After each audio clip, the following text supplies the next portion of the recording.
Welcome, ladies and gentlemen, to beautiful Montreux, Switzerland. Montreux, as we know, is synonymous with music, with many top musicians coming to this stunning city by the lake and many studios setting up businesses here. We're here with our panel of distinguished guests in this lovely city. This event is the first in a series of the in-house open studio show and the birth of the first MIPOD, so Montreux International Productive Open Day, organized by the Hana Road Music Studio. So with me today on stage is our distinguished panel. We have Hana Jallaf, who's the founder and visionary of the Hana Road Music Group. Anis Jallaf, the also co-founder and investor of the Hana Road Music Group. Gary Goldstein, who is an LA-based mega hit filmmaker, and Gary is also a Hana Road Group senior strategist. Next to him is LA-based and Carli, a two-time Grammy nominee, and also the Hana Road Artist Strategy for A&R. Next to her, Fred Croshal, founder and CEO of the Croshal Entertainment Group, a music industry veteran based in LA for 40 plus years. Fred oversees also the Hana Road sales, marketing, and distribution for the group. Next to him, Florian Ducommun from Switzerland. Florian is an entertainment, tech, and IP attorney. He is also a board member of the Hana Road Music Group. And last but not least, we have Owen Lamb joining us from New York City. He is an entertainment-based lawyer. So these are our panelists, and our topic again is the disruptive model of the music industry and the entertainment industry. So we have had a lot of talks about what does disruptive mean? What is disruption? And disruption, I guess, is kicking up the market in any way and doing it differently. So literally, quite literally disrupting the market. So it's a big topic, Hana. I'm gonna start with you. We talked about this, but tell us how you started. Let's go back to the roots. How you started and why Montreux? When I first saw Montreux, I got really inspired with the place, with the people, with the music, and Montreux is known as the center of cultural and music in Europe and even in the US and globally. And whenever I come to Montreux, I get inspired with new ideas, and I have a great passion to music. Like, music is the influencer in my life, and of course I play instruments, I play by ear, and with my gift, which I have an ear of, as I said, I'm a good listener. What made me think of, going really professionally and to have this group is to help all the, the musicians, artists, songwriters, producers, with all the facilities I have to create more music, more vibes, more positive vibes for the new generation, to help them to be able to, to produce and to write and to move them forward for the next level. Anis, my question for you is, you were a Dubai-based businessman in very senior roles in banking and investment, and now you're a senior investor in a music group. Tell me, you got to tell us how that came about. It's interesting how the idea came. We were talking about music when the first time we start to visit Montreux. I've been an old visitor since the early 80s to Montreux, and I love the place, and it is nice, and we get this opportunity with this hotel. And actually we found in the hotel there is an opportunity that we can have a small place that can house artists and with a different subjects. And interestingly, because it is Montreux, the minute you just say Montreux, it is actually sounds like the music center of Europe. Music now, from an investment point of view, is more affordable than ever been before if you put the equation right and use the latest and the best technologies. So from this point of view, I'm believing in her abilities and believing in the place itself.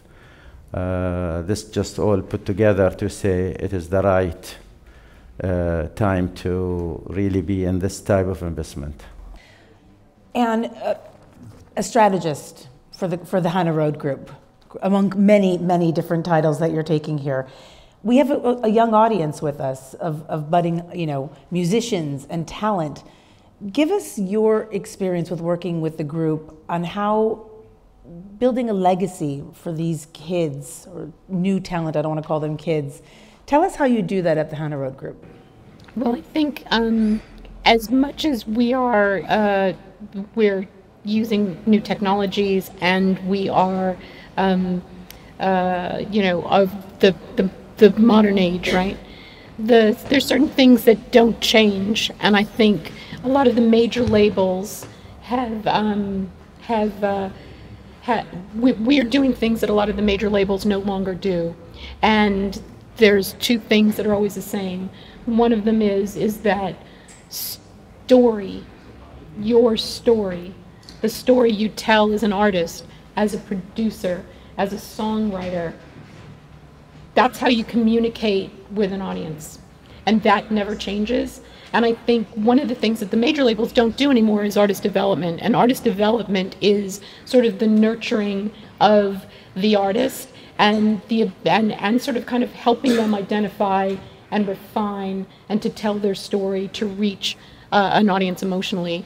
And right now, the people expect you, the major labels expect you to develop your audience online, and then they put out your record, they throw it against the wall, and yeah, it works. It does, if it doesn't work, see you later, because there's a machine. There's a lot of other people. There's a lot of others to come along. And so one of the things that we do at the Hana Road is we nurture the.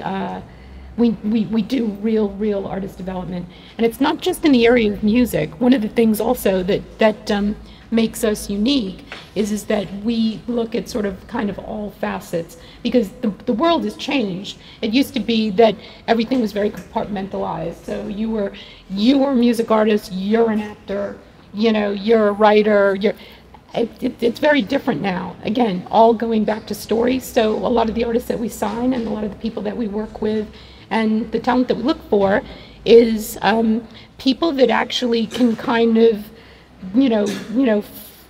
just flow through different types of media. So I think those are things that we look for. Those are things that we encourage. I mean, I pretty much consider myself like a midwife for people's creativity, for people's creative projects. I help them birth those things, and that's what we do, which the other labels aren't doing anymore. You know what I mean? So it's a simple technique, and it's kind of old-fashioned, but it's actually probably the most important thing we can give you. Florian, you're an entertainment attorney. You are dealing with new talent, I'm assuming, all the time, trying to break into the industry. How have you seen, again, the disruption of doing a contract, a scheme in the music industry? How has it changed, or has it not changed? Actually, what was said is totally reflected in the way we do agreements. In the past, you had a publishing agreement and a label agreement. Then it evolved into a 360 agreement where you went with the artist and you developed the artist on all aspects of his or her career, and you had revenues from the music, but also from acting, from social media. And now what we see is that labels are more going into service agreements, distribution, marketing, investing on one single, and then throw it to the wall and see if it sticks, and then if it sticks, pay a little bit more.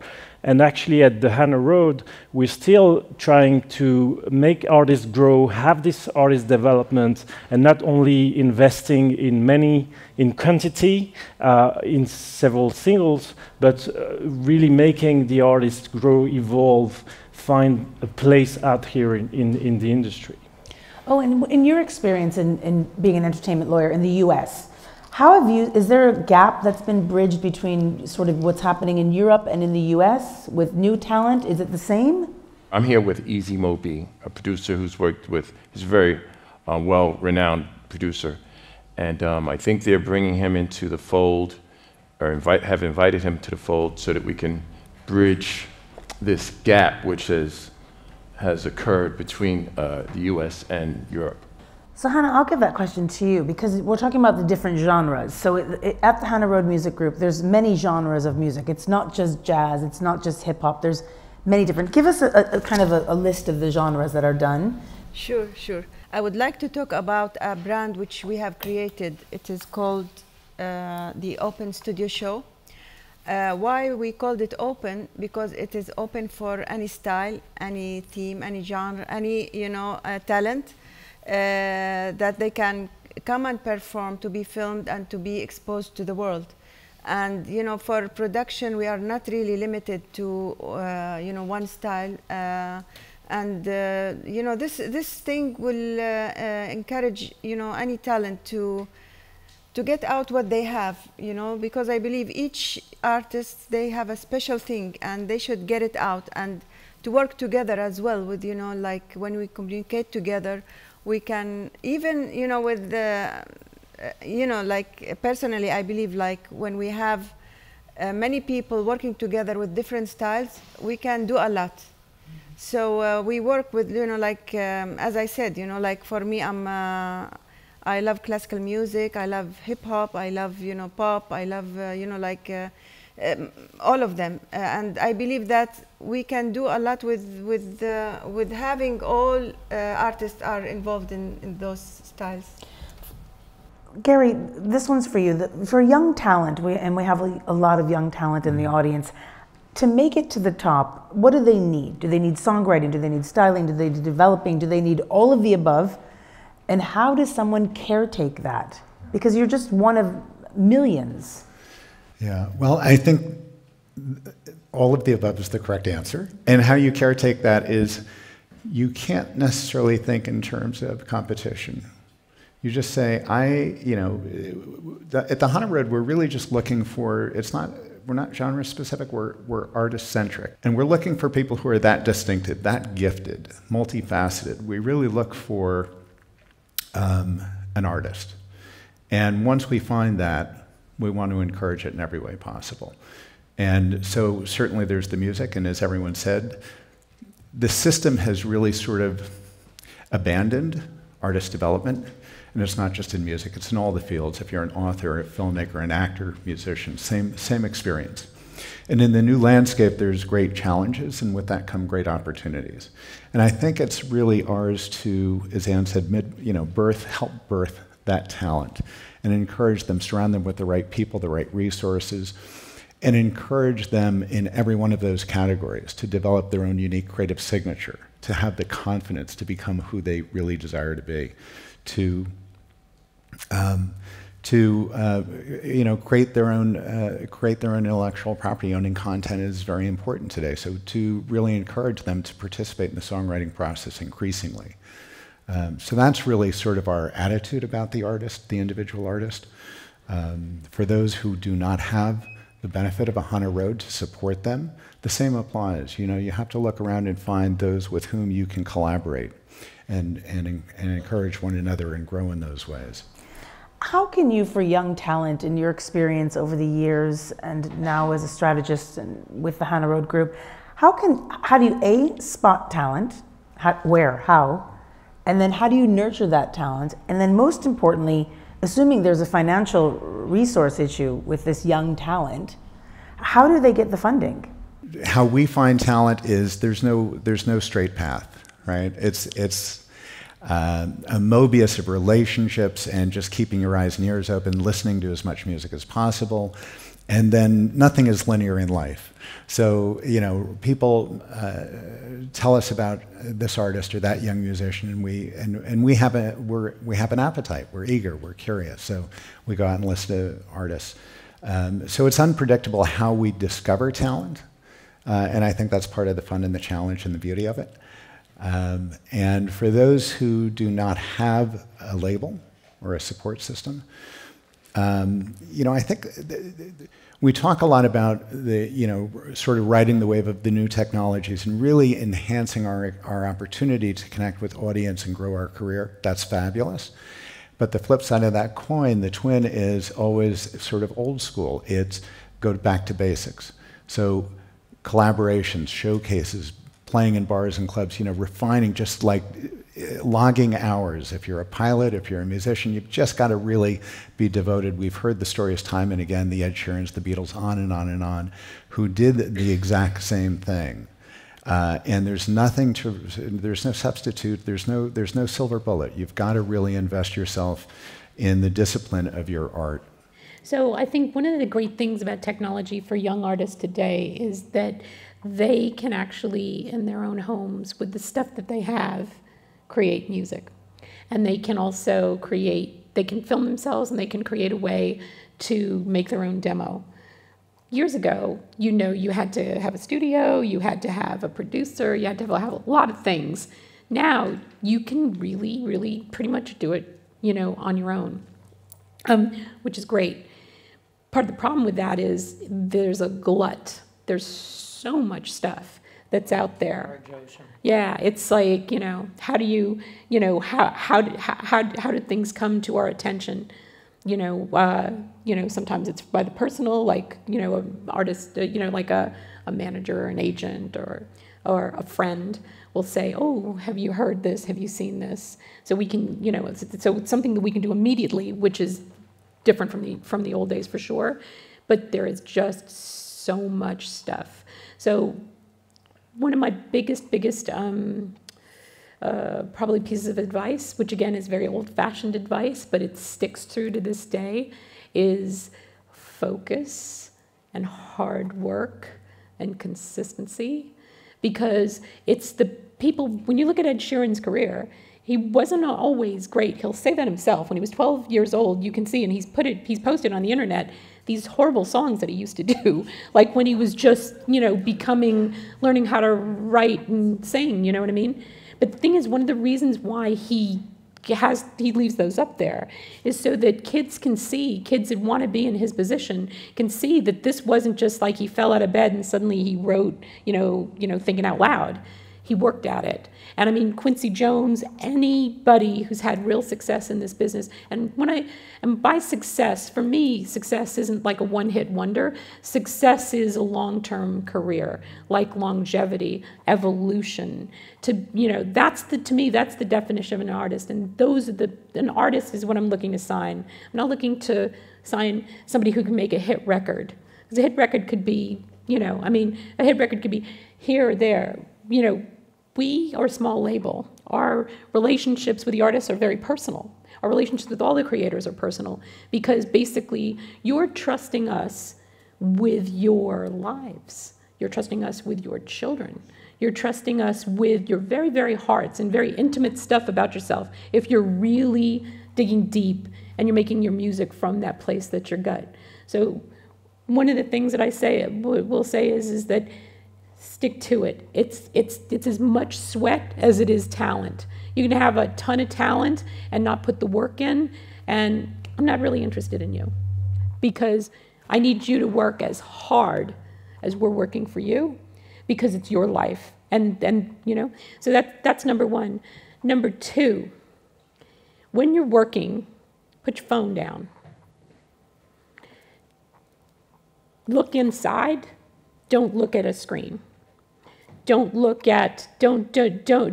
shut the noise out. One of the things that we have a young artist signed to the label who's 17 years old, and he's super, super talented. And one of the hardest things that I had to get him to do was, number one, to put his phone down so that he could concentrate in the studio.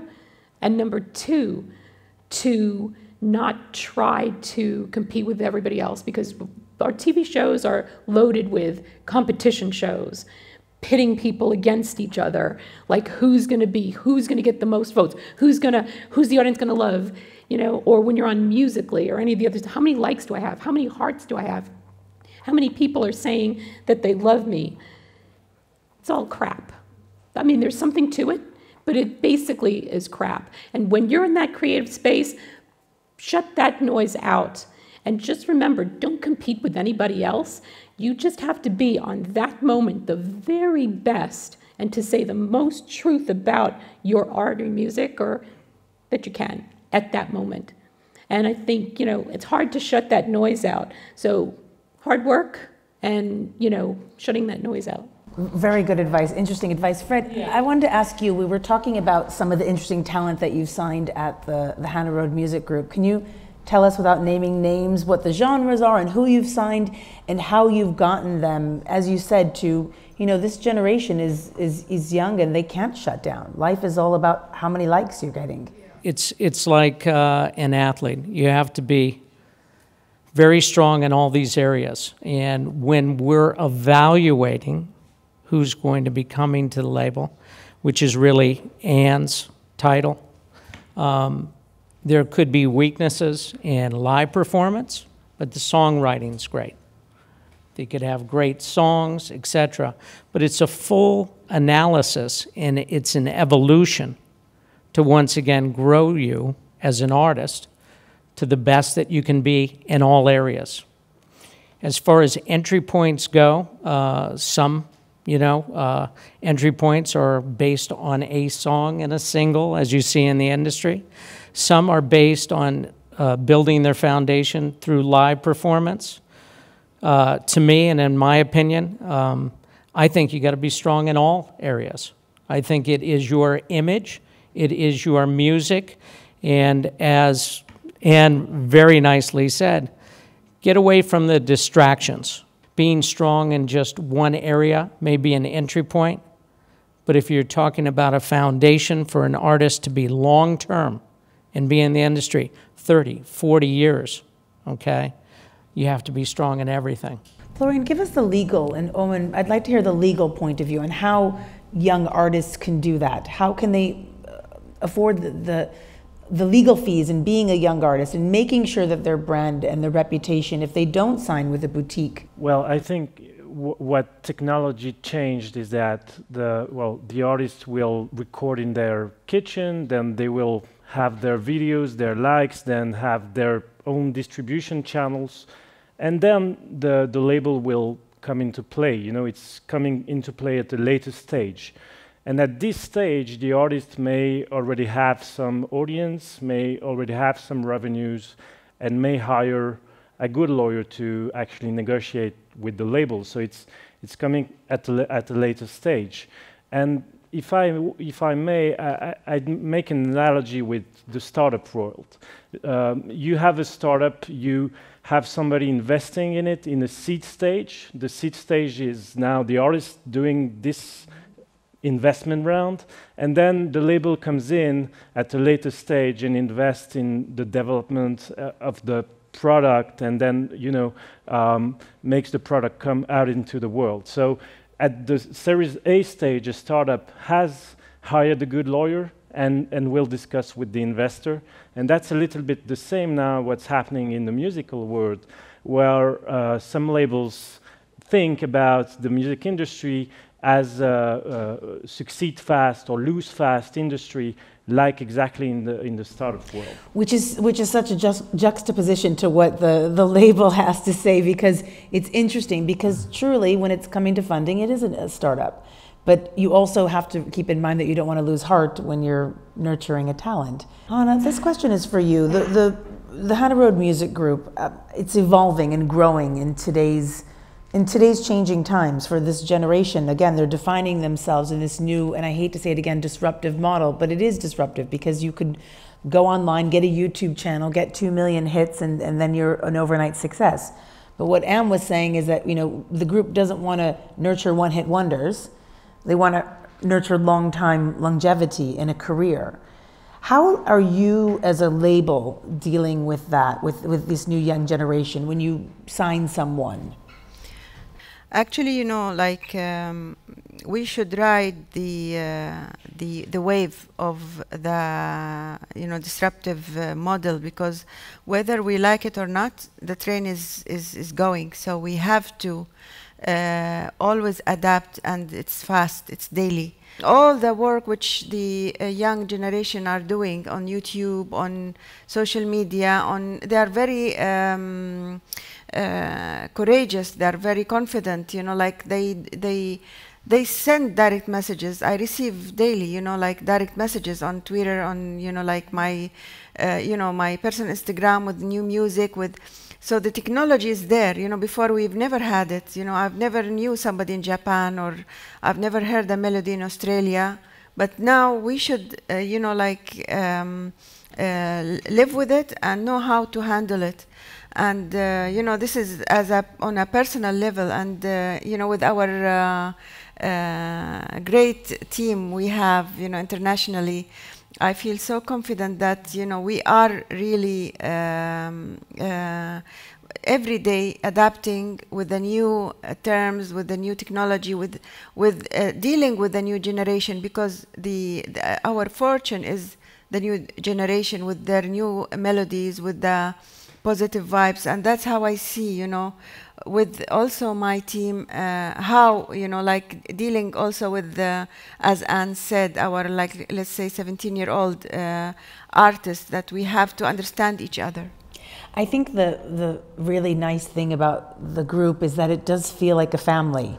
Like when you come into the family, there's different roles of different people to take care of all of that for you. And I think that's what makes it so, for me, so unique. And just hanging out with you guys over the last day and just hearing about the stories. I want to bring it to you, yeah. But yeah, I'd like to comment on the points that also said here for the young generation, because you know, we have kids and we know how they think and we know how they do and we know how they embrace on technologies. And I tell you, this is true. You keep your phone away or keep others not to distract you. But those are tools. And I can explain it in a very simple way. When the first time when I learned how to drive, and the cars I used to drive is so tiring. You have to know everything. You have to move twice, the parallel parking, the way you move the car, the way even you want to know, even on the road, where you driving, where you going. Today, there are tools, even this, like almost with the autopilot on the cars. So you don't have to do those efforts. You have just to assist in slowly, slowly. And I tell you, but at the end of the day, it goes back to basics. So let us put basics there, and the time from basics to become smart is much faster today than ever been before. If you understand what I said, before we have to do 10 times the power to reach what maybe in 1 or 2 tries this new generation, because they can see results like this from Twitter, from Instagram, from, you know, their communication musically and so forth. They can see there is a response. But if they don't have the basics, if they don't have a good voice or a good way of communicating with the audience, this might be like a bubble, just like this, and it's gone. And they think, and then they get disappointed. And we saw with this in the new generation, there are a lot of them hurt themselves, unfortunately, because they thought they reached to a level, and now they dropped from the top of the mountain into the floor again.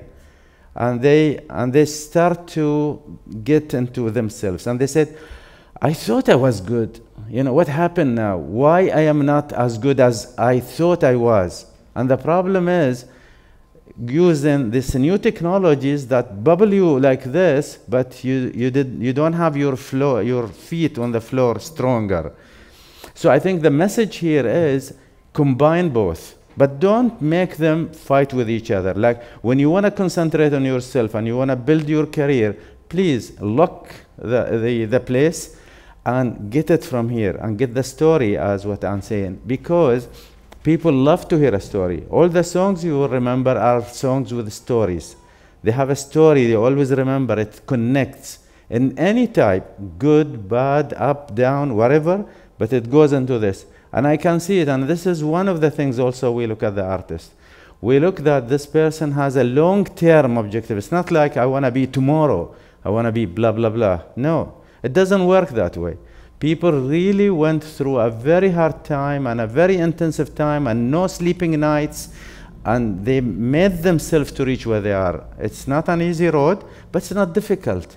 With today's technology, make the technology help you. So when you want to park the car, press on parallel parking, and it will help you. Before, no, you have to do the effort. Do we want to make a comment? Yeah, I think one other thing that Florian was talking about 360 deals, and I'm a,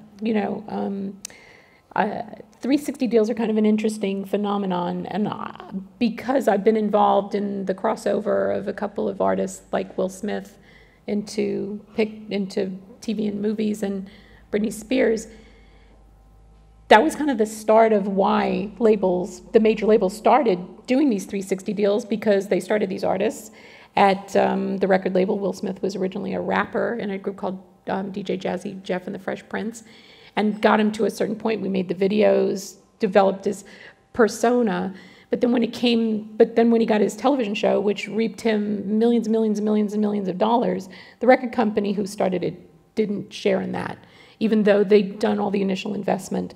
And actually, then there was a conflict between the contracts. So he was getting more from television than he was from his record career at that time. The record company had invested all this money, but had kind of gotten, the Woods turned their back on just a little bit, and then he went on to movies. So that's why the major labels, and I wasn't an independent label at the time, but that's kind of why the major labels thought, oh, we're going to do these 360 deals because we want to get a little piece of everything. And I kind of, I'm sort of like an positive, artist-friendly person. I'm not a big fan of 360 deals, except in our case. And this is something that, when we were starting on the label and things like that, I was lots of big discussion. But here's what we offer that the major labels don't offer. The major labels sign 360s and they get all your rights, but they actually don't exploit your rights. They're just putting the chips in to think, well, if you go off and get something for yourself, or your manager helps you, or you have these other talents, then we want to reap the benefit. And from a business point of view, I understand that. But where we differ is both Gary and I have experience in motion pictures, television, digital media. I created the first successful series on YouTube that we created before YouTube even launched. So we can actually help in those areas. So we're not trying to be kind of a passive, like a passenger, like, oh, if you get all this stuff, then we want to take a share of it. No, we're actually looking for people that are multi-talented, because that's going to give them an edge as well. And with the amount of money that you invest in the marketing and promotion and all that kind of stuff, it's a positive for us on the business side, because there's the potential to have become financially whole and successful for both the label and the artist from these other ventures. But we put our money where our mouths are. For example, with one of the artists that we're dealing with, we've created a digital series which we financed, and we're going to use not just as a promotional tool, but as a way to potentially launch him into something bigger.